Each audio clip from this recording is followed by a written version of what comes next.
আজিৰ পৰা কিছুদিনৰ আগত আমি BCCIৰ পৰা এটা মেইল পাইছিলোঁ BCCI এণ্টি কাৰাপশ্যন বিভাগৰ পৰা যে অসমৰ 4জন প্লেয়াৰৰ ওপৰত তেখেতৰ ৰেডাৰ আছিলে তেখেতলোকে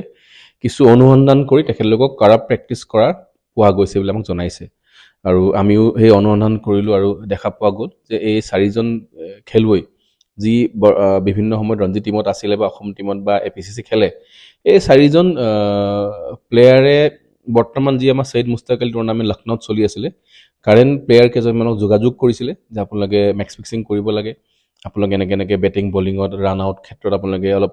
মানে ফিক্সিং কৰিব লাগে তেতিয়া সেই দুজনমান প্লেয়াৰক ফোন কৰা হ'ল সেই দুজনমান প্লেয়াৰে গৈ পিনে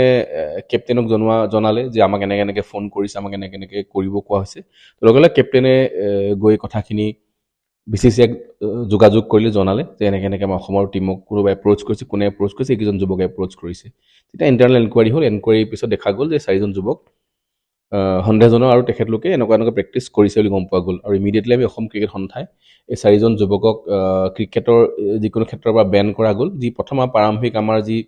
উদ্দেশ্য আমি এখন মিটিং কৰিলোঁ পৰহি আৰু এই 4জন যুৱকক আমি সকলো ধৰণৰ ক্ৰিকেটিং এক্টিভিটিৰ বেন কৰা হ'ল তাৰ লগতে আমাৰ যি CEO তেখেতে এখন FIR থানাত লজ কৰিছে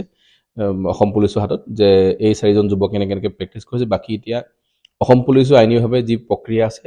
তেখেতলোকৰ ওপৰত নিজৰ BNSৰ ক্ষেত্ৰত আগবাঢ়ি যাব মই ভাবোঁ যে আগন্তুক সময়ত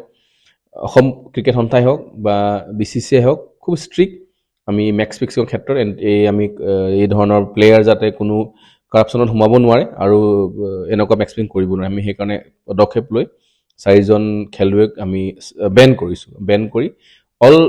মানে যিকোনো ক্ৰিকেটৰ এক্টিভিটি অসম ক্ৰিকেট সন্থাৰ লগত তেখেত জড়িত হ'ব নোৱাৰে আৰু তাৰ লগতে কিছুমানে বেলেগ প্লেয়াৰৰ কথাও কয় কিন্তু আমি যেতিয়ালৈকে কোনো অভিযোগ প্ৰমাণ নহয় বেলেগ অন্য প্লেয়াৰৰ কথা আমি নাম লোৱা নাই কিন্তু আমাৰ আৰু কিছু প্লেয়াৰো আমাৰ সন্দেহত থাকে বা BCCI সন্দেহত ৰেডাৰত আছে যে কোনোবা হ'ব পাৰে নেকি আৰু প্ৰত্যেক প্লেয়াৰৰ ৰেডাৰ থাকেই BCCI বা এণ্টি কাৰাপশ্যনে প্ৰত্যেক প্লেয়াৰৰ ক্ষেত্ৰত ৰেডাৰত থাকে তাৰ অনুসন্ধান চলি থাকে যদি আগন্তুক সময়ত আমি আৰু এনেকুৱা ধৰণৰ যদি কিবা নাম গম পাওঁ নিশ্চয় আমি যোগাযোগ কৰি প্ৰেছ ৰিলিজ দিছোঁ আমি লুকুৱাই ৰাখিব চেষ্টা কৰা নাই সেইকাৰণে অসম ক্ৰিকেট সন্থাই FIR প্ৰেছ ৰিলিজ সকলো আমি পাব্লিছ কৰি যাতে কোনো প্লেয়াৰে ভাবিব নালাগে অসম ক্ৰিকেট সন্থাই কেতিয়াবা কাৰোবাক বচাব বা আমি অসম ক্ৰিকেট সন্থাই কেতিয়াও কাৰাপ প্ৰেক্টিছ আমি প্ৰমোট নকৰোঁ আপুনি বিচৰা বাতৰি পাব কেৱল নিউজ 18 এপত নিউজ 18 এপ ডাউনলোড কৰিবলৈ স্কেন কৰক এই QR কোড